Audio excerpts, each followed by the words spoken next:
આણંદ જિલ્લાના હાળગુળ ગામે આવેલ વાલ્મી ખાતે દેશની સૌપ્રથમ સહકારિતા યુનિવર્સિટીના ઓપનિંગ માટે તારીખ 6 જુલાઈ 2025ના દિવસે દેશના માન્ય ગૃહમંત્રી અમિત શાહ પધારવાના હોવાથી BTRS ખાતે જ્યાં આગળ તમાકુ થતી હતી ત્યાં આગળ હેલિપેડ બનાવવામાં આવ્યું અને ત્યાં આગળ હેલિકોપ્ટરનું રિહર્સલ કરવામાં આવ્યું. તેના દ્રશ્યો તમે જોઈ શકો છો.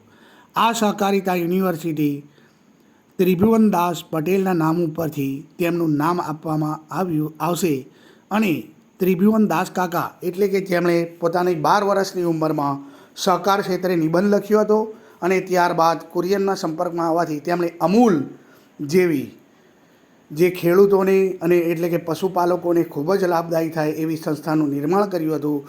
તો તેમના નામથી ત્રિભુવનદાસ ફાઉન્ડેશન પણ ચાલે છે અને તેમના નામથી જ આ સહકારિતા યુનિવર્સિટીનું પણ નામાંકરણ કરવામાં આવ્યું.